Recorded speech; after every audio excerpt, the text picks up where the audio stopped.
Hello everyone, आप सभी का हमारे चैनल पे स्वागत है। मेरी आवाज़ थोड़ी सी आपको अजीब लगेगी क्योंकि मेरी तबीयत बहुत दिनों से ख़राब चल रही है। बट मैंने सोचा जो भी हो जाए आज वीडियो तो बनाना ही है। ठीक है, मैंने सारी चीज़ डिस्कस करनी है आपके साथ।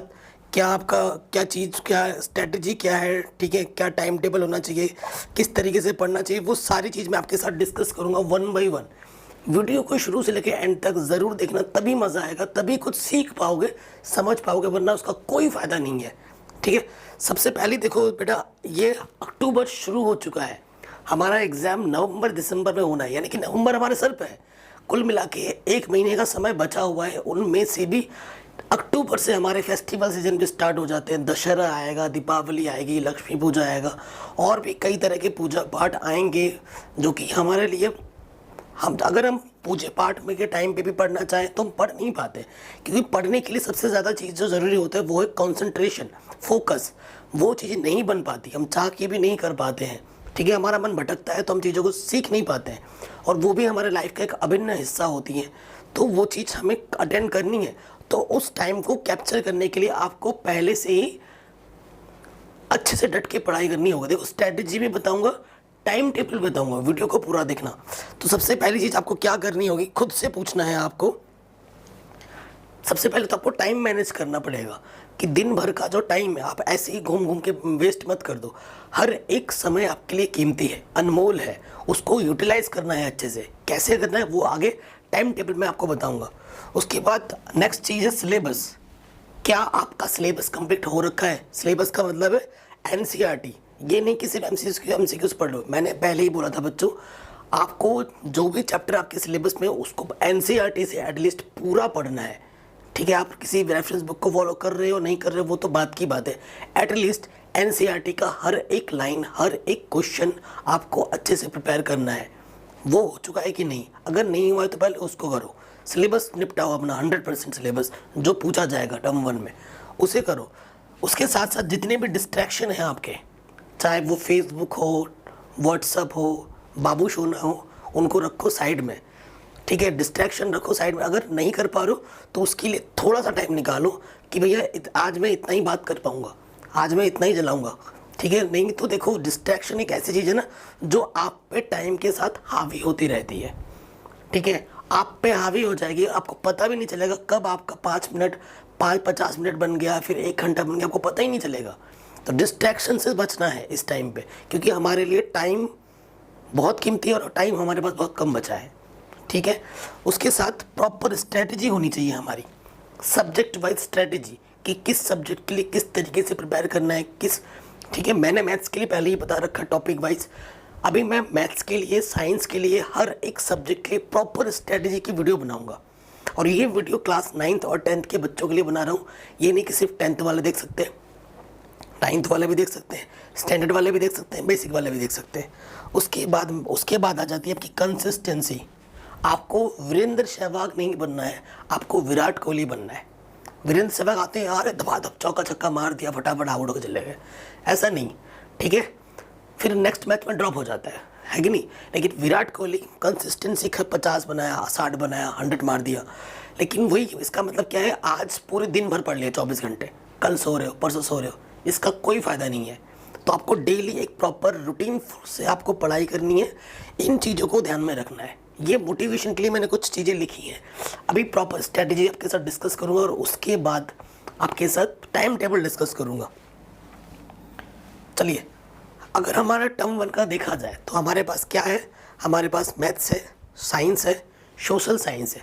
अगर देखो, वैसे तो हर एक सब्जेक्ट इक्वल मार्क्स कैरी कर रहा है, लेकिन बच्चे ज़्यादा फोकस करते हैं मैथ और साइंस पर, क्योंकि वो किसी किसी को टफ लगता है या सोचते हैं कि हमें इस पर टाइम ज़्यादा देना पड़ेगा, जो कि देना भी हमें पड़ता है अदर सब्जेक्ट के कंपैरिजन में, क्योंकि वो थोड़े से इजी होते हैं। इजी इसलिए होते हैं क्योंकि मुझे फटाफट समझ लेते हैं, अब जो भी है हमारा नेचर।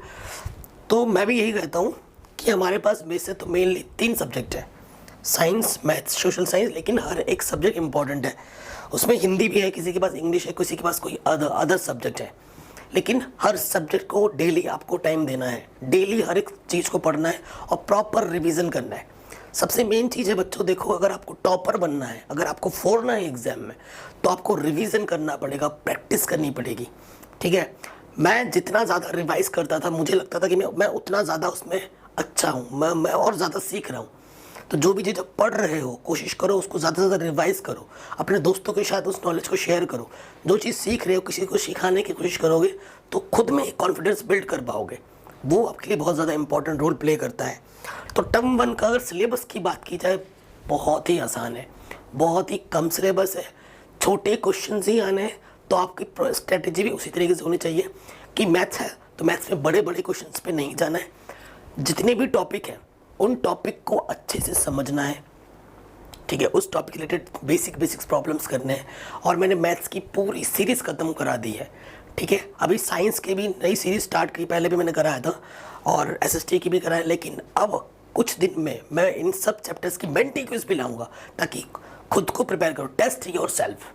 देखो जितना ज़्यादा खुद को टेस्ट करोगे, चाहे आप टेस्ट मेरे से दे रहे हो, चाहे आप ट्यूशन टीचर के पास टेस्ट दे रहे हो, स्कूल में दे रहे हो या घर पे दे रहे हो, जितना हो सके टेस्ट दो। टेस्ट देने का फ़ायदा क्या हुआ, जो गलती आप यहाँ कर रहे हो वो गलती आप एग्ज़ाम में नहीं करोगे, ठीक है बच्चों, वो गलती आप एग्ज़ाम में नहीं करोगे। ये चीज़ ध्यान में रखनी है कि आपको ज़्यादा से ज़्यादा टेस्ट देने हैं। तो सबसे ज़्यादा फोकस आपको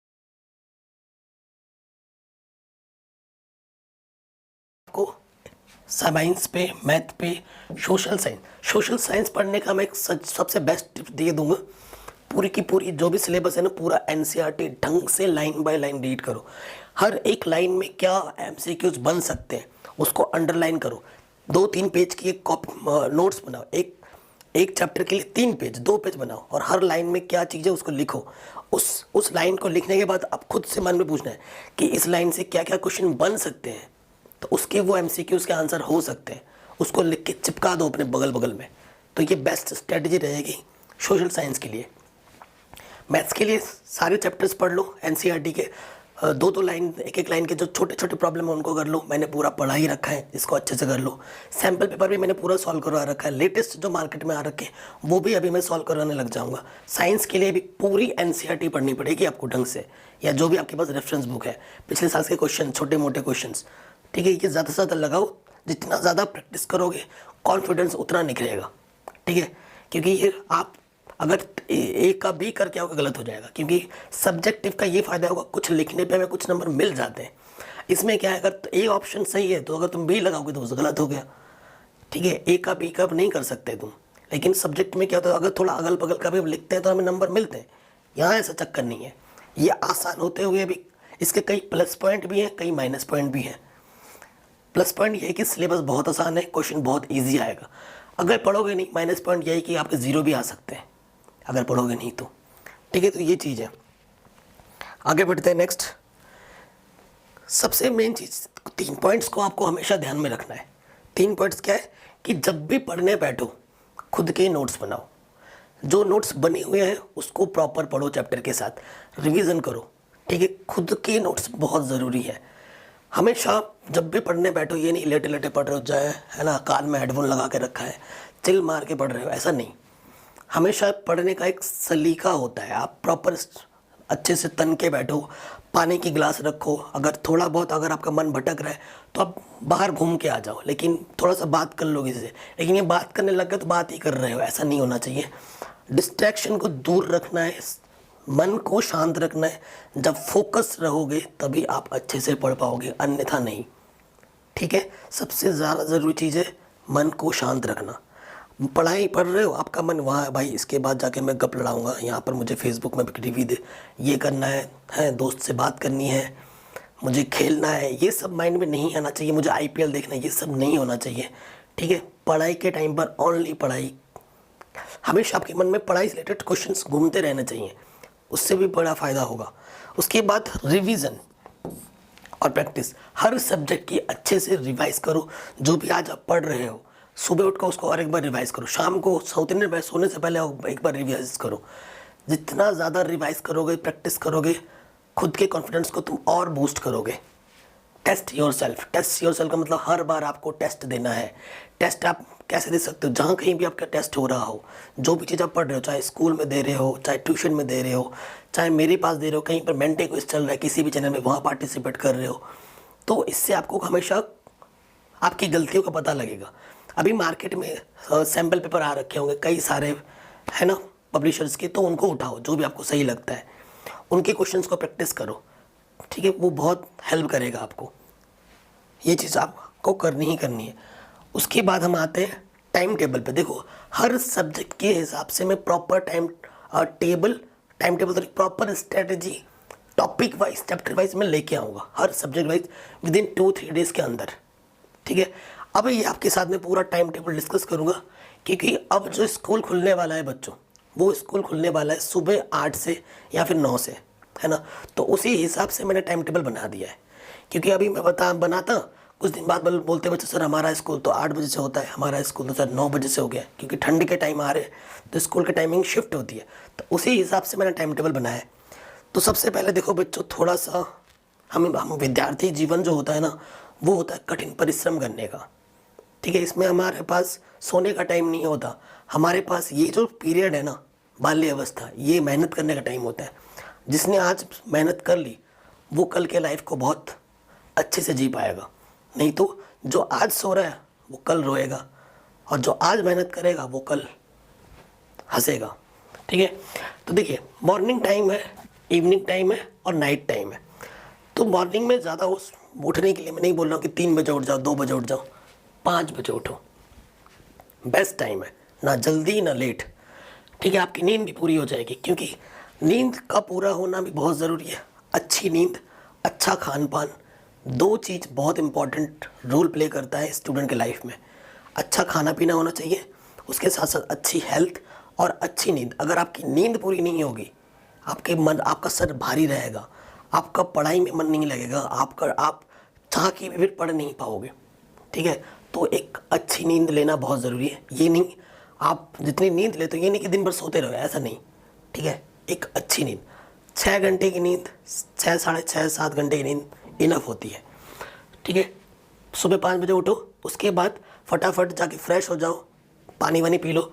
5 से लेकर 20 मिनट तक, 5:20 तक मैथ्स को तुम रिवाइज़ कर लो। जो भी तुमने मैथ्स पढ़ा है, जो भी चैप्टर तुमने पिछले दिन पढ़ा था, चाहे मेरे यूट्यूब से पढ़ा हो, चाहे स्कूल में पढ़ा हो, चाहे ट्यूशन टीचर से पढ़ा हो, उसको तुम रिवाइज़ कर लो, उसके कुछ क्वेश्चंस लगा लो उठने के बाद। इससे क्या होगा ना, आपका मन जो सो रहा है, क्योंकि जब सो के उठते हैं ना, तो अचानक से हम जब प्रेशर देने लगते हैं तो सही नहीं होता, आपको नींद फिर से आने लगेगी। इससे अच्छा क्या है, बिस्तर ज़रूर छोड़ देना है कि आपको मैथ्स करना है, मैथ्स इंटरेस्टिंग होगा। जैसे आपका माइंड थोड़ा सा खुल जाए, उसके बाद जो रीड करने वाला सब्जेक्ट है, जैसे कि एसएसटी हो गया, जिसे आपको याद रखना पड़ता है, जो साइंस हो गया, उसके बाद आपको वो सब्जेक्ट पढ़ने चाहिए। 1 घंटा 10 मिनट 20 मिनट 5:20 से 6 साढ़े 6 तक आप क्या पढ़ सकते हैं, आप पढ़ सकते हैं सोशल साइंस या आप पढ़ सकते हैं साइंस। वो आपकी अकॉर्डिंग है कि आपको किस चीज़ की ज़रूरत है। अगर आपको साइंस आ रहा है तो आप एसएसटी पढ़ लो, एसएसटी आता है तो साइंस पढ़ लो, वो आपकी चॉइस है। उसके बाद मैंने देखो कई बच्चों की टाइम अलग अलग होती है। मॉर्निंग में किसी का क्या पता 8 बजे से स्कूल हो जाए, किसी का 9 बजे से स्कूल हो, तो इसलिए मैंने इस चीज़ को बहुत सोच समझ के लिखा है कि बाकी जो टाइम है आप अपना ब्रेकफास्ट करो, नहा लिया, सुबह ही नहा लेना है, सुबह नहा लो, ब्रेकफास्ट कर लो। स्कूल का अगर कोई भी काम है, ठीक है, स्कूल से रिलेटेड कोई भी काम है तो उसको कर लो। उसके बाद जो भी और जो थोड़ा टाइम बच रहा है तो बाकी जो भी पढ़ा है आपने उसको रिवाइज़ कर लो, ठीक है। किसी अच्छे यूट्यूब चैनल से पढ़ाई कर लो, जो आपको सही लगता है वो आप कर सकते हो इस पीरियड में। फिर आप स्कूल चले गए, आपने स्कूल में ढंग से पढ़ाई करनी है, स्कूल में जाके मौज मस्ती नहीं करना है, सीरियस होकर पढ़ाई करनी है। अपने दोस्तों के साथ जो भी आपके डाउट्स हैं वो डिस्कस करो, पढ़ाई के माहौल में रहो, ठीक है। मस्ती भी ज़रूरी है, लेकिन कोशिश करनी है ज़्यादा पढ़ाई करने की। उसके बाद स्कूल टाइम के बाद आप घर आ गए, घर आके आपने फ्रेश हुआ, थोड़ा खाना वाना खा लिया, थोड़ा सा रेस्ट कर लिया, ठीक है। 3 बजे तक घर आ जाओगे आई थिंक। 4 से लेकर 6 बजे तक, चाहे आप ट्यूशन में मैथ्स पढ़ते हो या चाहे कहीं ट्यूशन जाते हो, आप उस हिसाब से एडजस्ट कर लेना। 4 बजे से लेकर 6 बजे तक आप मेरे मैथ्स वीडियोस देख सकते हो और अपनी पढ़ाई को कंटिन्यू कर सकते हो, ठीक है। मैथ्स पूरी करा रखी है, कोई भी एक्सरसाइज देखना है आपको मिल जाएगा, सर्च करोगे तो। हर चैप्टर के एमसीक्यूज़ भी करा रखे हैं और नए नए एमसीक्यूज़ आने वाले हैं, डिस्क्रिप्शन में लिंक भी दे दूँगा, ठीक है। कोई डाउट हो बता सकते हो कमेंट करके। उसके साथ साथ 6 से लेकर 7 बजे बीच बीच में 5 मिनट का 10 मिनट का ब्रेक ले सकते हो अगर आपको नीड है तो। 6 से लेकर 7 बजे तक आप SST पढ़ सकते हो, सोशल साइंस। अगर सुबह आपने सोशल साइंस पढ़ा है तो इस टाइम पे आप साइंस पढ़ना, ठीक है, उसी हिसाब से चेंज कर लेना। 7 से 7:30 बजे का जो टाइम है आप रेस्ट दे सकते हो खुद को, ठीक है, थोड़ा सा रेस्ट कर लिया, या फिर ये टाइम को इस 6 से 7 के बीच में आप रेस्ट ले सकते हो। उसके बाद इस टाइम को यहाँ एडजस्ट कर सकते हो जो आपको सही लगे। फिर 7:30 से लेकर 9 बजे तक आपको पढ़ना है साइंस, ठीक है। आपको क्या पढ़ना है बेटा? साइंस पढ़ना है, अच्छे से पूरा चीज़ कॉन्सेप्ट समझते हुए पढ़ना है। साइंस पढ़ लिया, फिर 9 से लेकर 9:30 बजे तक हिंदी पढ़ सकते हो, ठीक है। हिंदी, इंग्लिश या फिर आपके जो भी अदर सब्जेक्ट हैं जो कि इजी कैटेगरी में आते हैं उनको अच्छे से प्रिपेयर करना है। हिंदी, इंग्लिश पढ़ना है, और हाँ, ग्रामर पोर्शन पे ज़्यादा जोर लगाना है। कई बच्चे लिखते नहीं हैं और फिर जब एग्ज़ाम देने जाते हैं फिर अटक जाते हैं, क्योंकि हिंदी इंग्लिश का क्वेश्चन है ना इसमें, तो MCQs ही आना है टर्म 1 में, तो उस हिसाब से चीज़ों को पढ़ो। ग्रामर पोर्शन पे ज़्यादा जोर लगाना है, ठीक है। किसने क्या लिखा, किसके रचयिता कौन है, किस हार्ड वर्ड्स की मीनिंग क्या है, ग्रामर पोर्शन पे ज़्यादा जोर लगाना है, ठीक है। क्वेश्चन आंसर्स के छोटे छोटे चीज़ों को देखना है। फिर 9:30 से लेकर 10 बजे तक डिनर कर लिया, थोड़ा फैमिली के साथ बैठ गए, अपने भाई से बात कर ली, अपने बहन से बात कर ली, अपने पापा मम्मी से बात कर ली। कुछ आपको चाहिए तो उनको बताओ, कुछ उनको शेयर करो कि आपकी पढ़ाई कैसे चल रही है, आपको क्या नीड है, ठीक है। जो भी चीज़ें हैं अपने पेरेंट्स के साथ शेयर करो, वो आपको ज़रूर हेल्प करेंगे। क्लियर। उसके बाद 10 से लेकर 10:30 बजे तक का टाइम आप, अगर आपने हिंदी पढ़ा है तो उसके बाद इंग्लिश या कंप्यूटर जो भी आप पढ़ना चाहते हैं ज़रूर पढ़ें, ठीक है। ऐसा टाइम टेबल है ये जिसमें आप पूरे दिन में अपने हर सब्जेक्ट को रिवाइज कर सकते हो इसमें। फिर 10:30 बजे से लेकर 11:30 बजे का जो टाइम है वो है आपको अपने से पूछना है, ask your self. Ask your self का मतलब है कि ये 1 घंटे का जो पीरियड है वो आपको देना है कि आपने दिन भर जो पढ़ाई किया क्या आपको समझ में आ गया। अगर किसी सब्जेक्ट में कोई भी डाउट है फटाफट उस किताब को खोलो, उस डाउट को लगाना, उसके आंसर्स ढूंढो। कोई मैथ्स है, मैथ्स का प्रॉब्लम नहीं आ रहा, उसको प्रैक्टिस करो। इस 1 घंटे में पूरे दिन भर में आपने जो पढ़ाई की है उन सबको रिवाइज करना है, ठीक है। फिर 11:30 बजे अपने बेड पे चले जाओ, सो जाओ।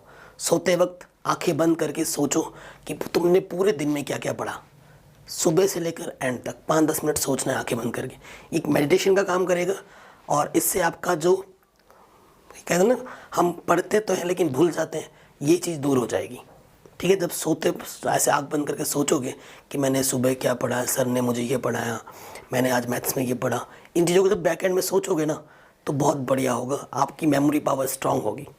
तो ये पूरा टाइम टेबल, पूरी स्ट्रेटजी मैंने आपके साथ शेयर की है। अब प्रॉपर एक strategy chapter wise, subject wise, topic wise कल से आनी शुरू हो जाएंगी, तो वो भी आपको बहुत हेल्प करेंगे। डिस्क्रिप्शन प्लेलिस्ट को ज़रूर चेक करें और अपना प्यार और सपोर्ट ऐसे ही बनाए रखें। जय हिंद, अपना ख्याल रखें।